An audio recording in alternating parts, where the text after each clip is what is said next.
Bonjour à tous, aujourd'hui partie numéro 60. Bonjour.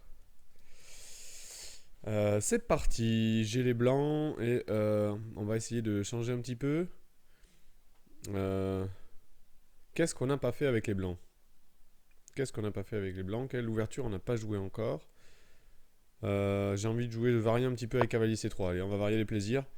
Parce que E4, je l'ai déjà joué pas mal de fois. Et on va essayer de jouer cavalier C3. Un clin d'œil à mode qui essaye cette ouverture-là depuis pas longtemps. Alors, intéressant, une carocane sur une structure carocane sur cavalier C3 E4. Alors je peux transposer dans une carocane avec des 4 et là on peut prendre. Mais j'ai pas envie de revenir sur des choses connues déjà jouées, classiques. J'aime bien essayer de sortir, je vous dis très très vite mon adversaire de ces livres. Alors peut-être jouer 5 ici. J'ai juste peur de D4 sur E5. Et si je joue cavalier E4 par exemple, il y a dame D5 qui attaque le pion et le cavalier. Ça me gêne un petit peu. Donc en fait sur E5, cavalier D4, je serais obligé de jouer cavalier E2 avec des idées F4. Alors je sais pas si c'est vraiment. Moi je vais essayer, hein.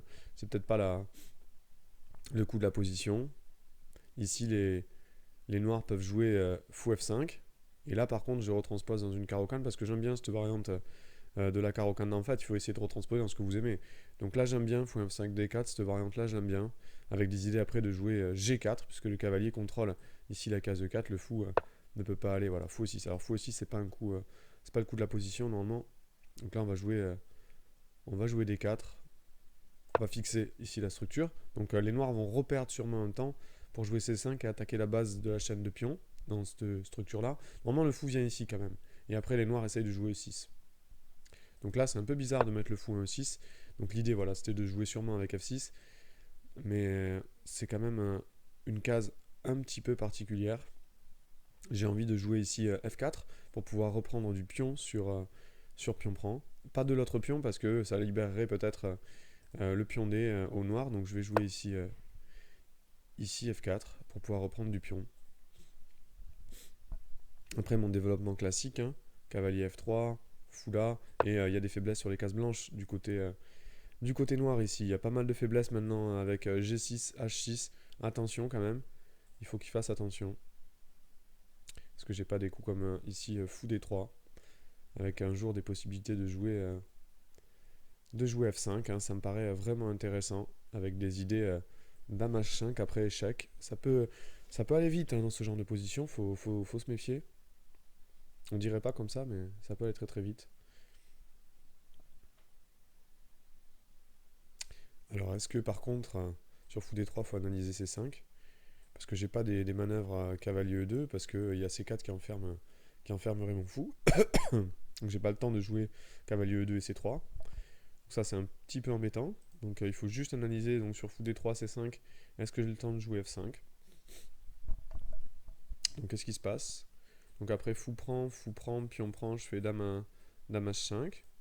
Et après, fou D3, donc C5, F5, s'il fait pion prend, je peux faire dame échec.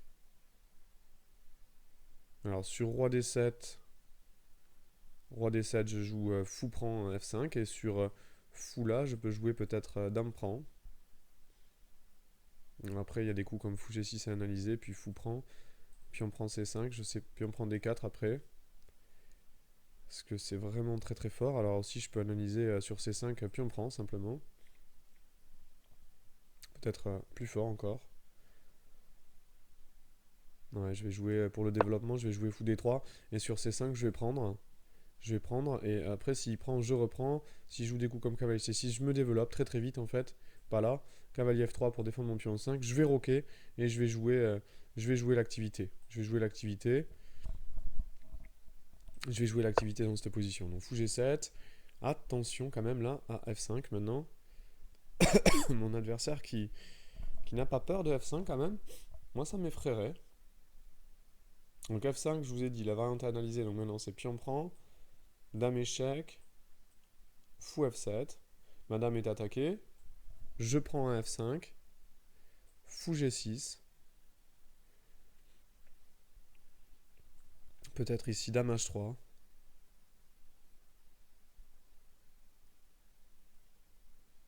dame H3, défend le fou, il a le fou en G6, pas simple, pas simple.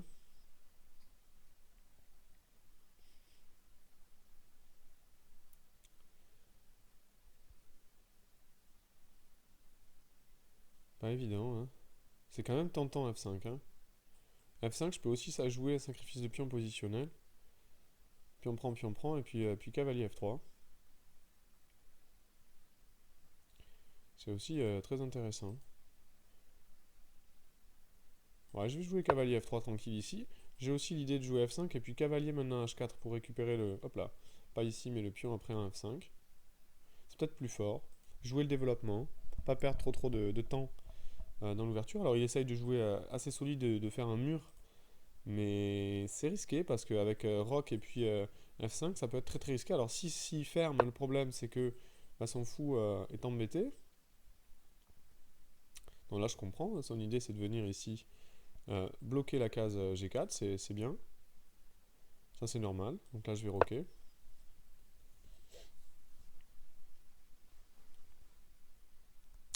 Je vais rocker donc avec des possibilités de jouer F5. Après il faut qu'il fasse attention, du coup toujours à des possibilités. Mais bon, il reprendrait du cavalier ici. Ok. Alors. Est-ce que je joue H3 avec l'idée de jouer G4 peut-être ici? H3 G4 me paraît très fort. H3 G4. Bloquer le cavalier. Empêcher des fous G4 ou des... Alors ça laisse la case encore F5, mais alors sur H3, est-ce qu'il peut jouer cavalier F5? Il y a G4 direct, donc il peut pas. Et sur H3, peut-être jouer fou F5 pour essayer d'échanger son fou. Là, je fais G4, fou prendre, dame prend, je suis bien.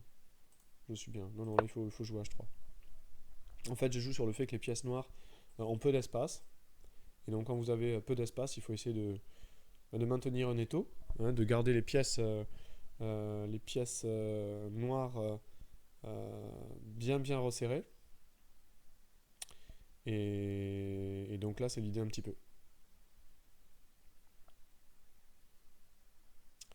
Alors, donc l'idée peut-être ici de, je vous dis, de jouer G4. C'est gentil. L'honneur de jouer avec moi, c'est gentil. C'est gentil.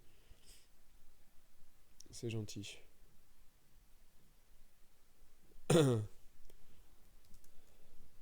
vais lui demander quand même s'il connaît ma chaîne.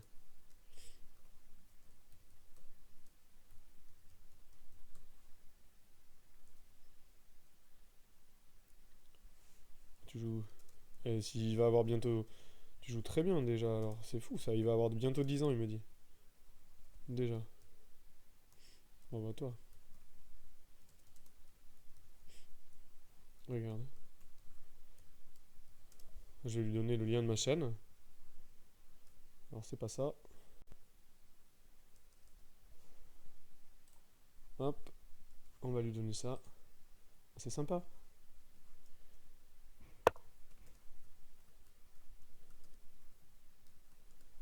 Mise là-bas après. Voilà. Alors, du coup, cavalier D7, intéressant qui met une pression ici sur E5. Je vais jouer G4, je pense. Hein.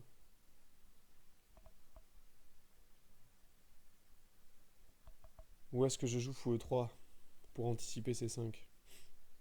Je peux aussi jouer fou E3. Sur cavalier F5, jouer fou F2. C'est intéressant aussi. Alors, il faut que j'analyse juste fou E3, C5.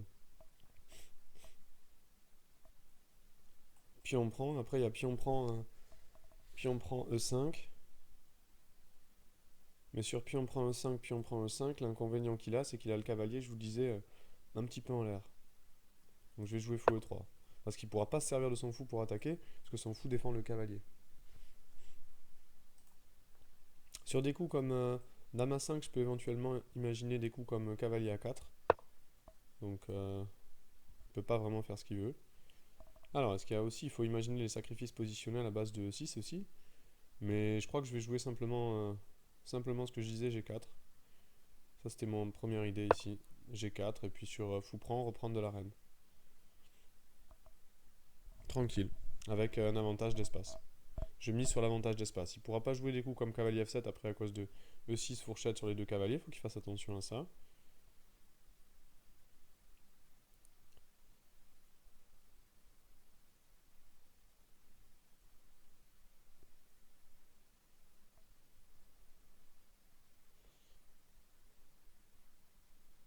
Là, je sais pas trop pourquoi il réfléchit parce que il peut pas vraiment imaginer de jouer fou E6.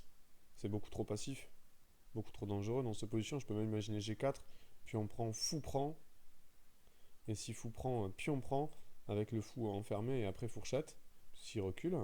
Donc il faut vraiment prendre, je pense ici c'est la seule possibilité. Après, on peut imaginer des coups intermédiaires, hein. Pion prend, pion prend, mais c'est beaucoup trop alambiqué, je pense. Donc voilà, dame D3, je continue donc à... Maintenant j'ai un contrôle de la case F5, donc le contrôle de ce cavalier qui joue pas sur l'aile. Je vais jouer sur ce cavalier, hein, en quelque sorte ici. La pression sur mon centre de pion, bah, ça va, je la tiens, voilà. Donc là c'est ce que je disais, ce genre de coup qui m'attaque ici, ok, mais est-ce que j'ai pas des cavaliers à 4? Donc son idée c'est de jouer C5, et sur C5 je peux avoir cavalier là. Donc j'ai envie de jouer très simple ici, un coup comme B3, pour pas monopoliser une tour à la défense de mon pion. Peut-être B3 et sur C5 jouer cavalier à 4 avec une triple pression sur le pion qui tomberait. Avec toujours la même idée, c'est que le pion ici E5 serait en l'air après. Mais... Ah, j'ai aussi un coup très intéressant ici, c'est E6. E6 parce que le cavalier n'a pas de case. Est-ce que c'est fort ça? Peut-être pas mal, hein. Faut juste que j'analyse la variante. Donc B3, C5, c'est le coup... Ah, mais il y a cavalier prend D5 tout simplement. Donc c'est encore plus fort, donc il peut même pas jouer ça. Est-ce que je m'affaiblis en jouant B3 ou est-ce que je joue tour B1? C'est ça. Bon, peut-être tour B1 aussi, hein. Tour B1 parce que j'ai pas envie de m'affaiblir. En fait, il y a toujours des trucs sur la diagonale. Par principe, je m'affaiblis pas. Par principe, je m'affaiblis pas, même si B3 était tout à fait jouable, puisque ça défendait mon cavalier A4 après l'attaque de la reine, hein, si la reine bouge. Mais bon, il peut pas jouer C5 sur cavalier prendre D5. J'avais E6 intermédiaire ici, très intéressant aussi. Je suis pas forcément, hein, peut-être que j'aurais dû le jouer parce que peut-être qu'il y a E6 maintenant. En fait, E6 maintenant, ça va pas à cause de pion prend F6. Il est obligé de reprendre avec une pièce et il y a fourchette ici. Donc là, il perd une pièce. Il perd une pièce ici, je vous dis, à cause de pion prend. Et G5, le cavalier en fait est en l'air ici. C'est l'inconvénient, hein. C'est l'inconvénient de cette structure-là de pion où il n'a pas pu jouer. Il n'a pas pu jouer E6, il pouvait pas jouer E6 à cause de ça. Et donc embêté parce que s'il jouait pas E6 là dans cette position, ouais, donc là il joue fou H8, mais bon, là ça va être très dur maintenant de jouer cette position.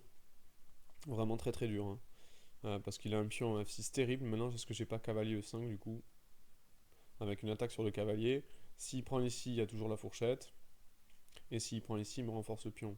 Ouais, ça me paraît fort. Cavalier G5 était fort aussi, mais cavalier G5, je peux plus jouer G5. Donc même si j'attaque E6, j'empêche la fourchette.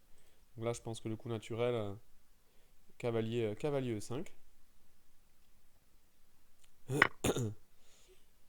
Et ici, j'ai le choix de reprendre avec le pion E ou le pion F.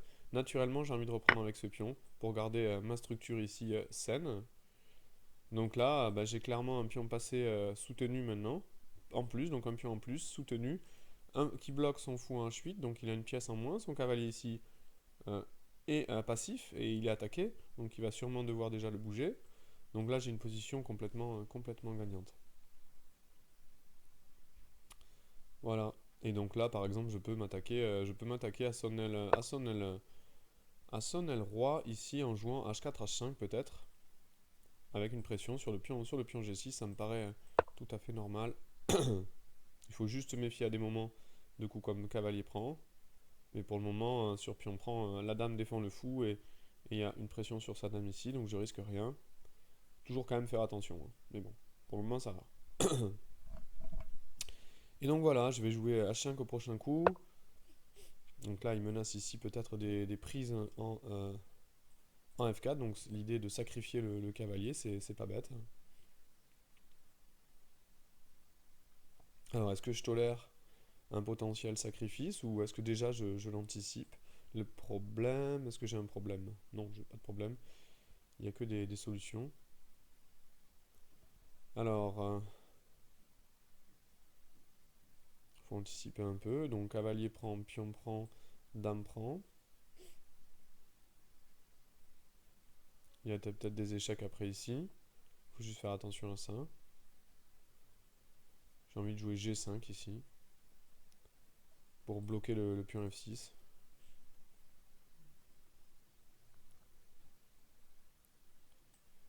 Ouais, je vais jouer G5 pour enlever toute velléité de sacrifier ici, parce que le pion F6 serait potentiellement en l'air à la fin, donc il pourrait sacrifier une pièce pour deux pions, trois pions, s'il arrive à tout...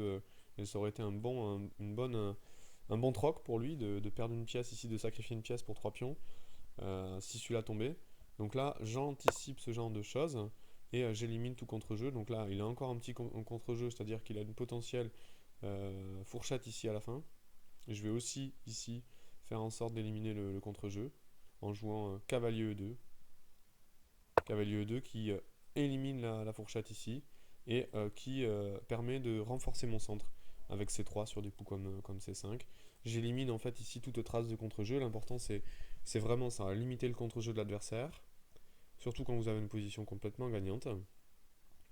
Et ça vous permet d'assurer en fait, d'assurer ici. Je vais jouer tranquillement C3. Et puis mon plan va être très très simple ici de jouer H5. J'aurais pu jouer ici déjà cavalier F4 avec la menace cavalier prend E6 et cavalier prend G6. J'ai juste joué un peu vite, c'est un coup automatique, pilote automatique C3, mais c'est pas le bon coup de la position. J'ai joué pour renforcer mon centre, mais je n'étais pas pressé. Je pouvais attendre C5. Donc le dernier coup, mon dernier coup est pas bon. Ici, cavalier F4 avec la menace cavalier E6 et cavalier prend G6 était décisif.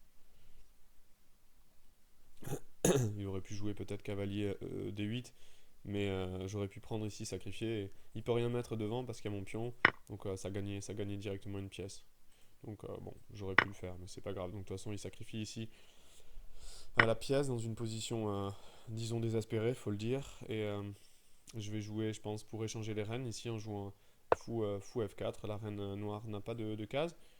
C'est ce que j'avais prévu tout à l'heure sur ce sacrifice de pièces. Vous voyez pourquoi j'ai renforcé ici mon pion tout à l'heure, parce qu'il aurait pu faire dame prend, même si peut-être que les complications étaient bonnes pour moi, j'en sais rien. Mais on anticipe tout contre-jeu, on anticipe tout contre-jeu. Il faut garder le fou F8 endormi, c'est très important dans cette position. Ici, je vais simplement échanger les reines. Pardon. Pourquoi? Parce qu'il est obligé d'aller là ou là, voilà. Ici, on va échanger les reines. Et on va rentrer dans la position. Donc là, peut-être on sacrifice aussi ici. Mais bon, s'il sacrifie, j'ai une pièce de plus. Moi, ça me va. Et donc là, l'idée, c'est de rentrer sur la colonne E. Clairement, il faut prendre position. Donc, comment on fait pour rentrer sur la colonne E? Est-ce que je joue au cavalier là? Mais il peut jouer tour E8 et sur tour là, jouer tour E4, qui est bien, qui est défendu par les pions. Ça m'embête un peu. Donc, je vais jouer cavalier G3 pour ça, pour contrôler la case E4.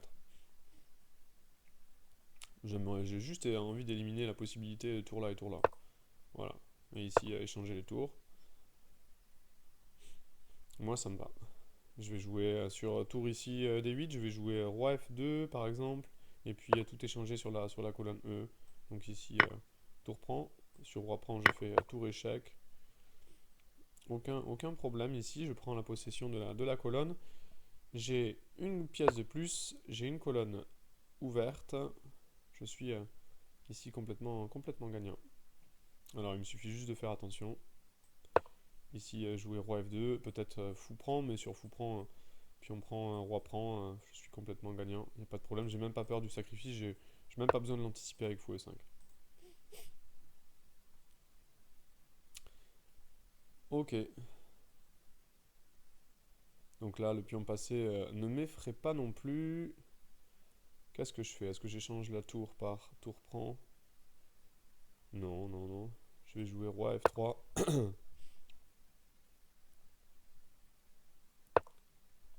Ok. Ici, je vais jouer tour D1 et mettre une pression sur le pion D4. En fait, simplement éliminer la possibilité pour lui de reprendre avec la tour. Encore que j'aurais pu, hein. J'aurais pu le laisser prendre avec la tour. Ici, je joue C4 pour éviter de lui laisser un pion passer soutenu. Et puis, je vais aller manger ce pion ici D3 qu'il ne pourra pas défendre. Voilà, donc là, je vais jouer tranquillement B3. J'élimine le contre-jeu ici. Et puis, je vais aller manger le pion avec roi E3. Et tour prend D3. Et il n'y a plus aucun contre-jeu ici pour lui. Donc là, ça évidemment, il ne faut pas prendre. Mais simplement jouer, pardon, roi E3, je voulais dire. Et sur pion prend, reprendre du pion tranquillement. Garder le fou H8 enfermé. Surtout pas prendre ici en H6 parce qu'il y aurait fou prend. Ça libérerait le fou. Donc ici, tour prend. Et donc la tour ici n'a plus de case. Voilà, obligé d'échanger les tours. Et donc plus vous échangez de pièces, évidemment, plus votre pièce en plus devient forte. Donc là, il me suffit juste de trouver maintenant une case d'accès pour mon cavalier. Peut-être mettre le cavalier ici, ça peut être sympa. Donc ici, jouer une manœuvre cavalier là, et cavalier là pour mettre une pression sur le pion G6 qui est faible. Ça obligera le roi à venir ici en défense. Donc ici, même malgré le temps, évidemment, on peut se dire j'ai pas beaucoup de temps, mais c'est largement suffisant pour finir la partie. Je peux aussi jouer cavalier là, encore plus fort peut-être, puisque ça élimine la possibilité au roi de venir ici. Je laisse ici la structure intacte. Ouais, donc là il sacrifie maintenant une pièce. Et là, tranquillement, ici, je vais rentrer sur les cases noires. Vous voyez comme je tiens toutes les cases ici, avec mon cavalier et mon fou, c'est très important, ils sont bien placés. Je peux par exemple rentrer ici sur les cases noires avec mon roi tranquillement. Et aller manger le pion. Voilà, donc là il bloque et je vais rentrer ici par derrière. Il peut rien faire ici. Et je vais aller manger le pion. Ici, je vais jouer fou échec. J'aurais pu même jouer fou là et manger tous les pions, hein. Mais bon, je vous montre comme ça comment rentrer dans une position avec un fou. Et puis ici, je vais aller manger tous les pions noirs. Et abandon, je pense ici, il n'y a plus rien à faire. Plus rien à faire dans cette position. Je vais jouer même cavalier là pour bloquer encore plus le roi. Et je vais tout manger. Je vais tout manger. Il n'y a plus aucun espoir ici. Je vais manger ce pion. Pas me casser la tête à revenir avec le roi. Mon roi est très très fort. Je ne vais pas manger le pion et lui permettre de jouer roi F6. Je reste comme ça. Et ici, tranquillement, on va aller manger tous les pions. Je me casse pas la tête. Hop. Bon, un adversaire qui pourrait abandonner, mais on va manger tous ces pions. Et on va mater avec le fou et le cavalier, tiens, pourquoi pas. Ah, bon, parce que voilà, l'abandon. Voilà. À bientôt. À bientôt. Tu auras la partie commentée sur le site.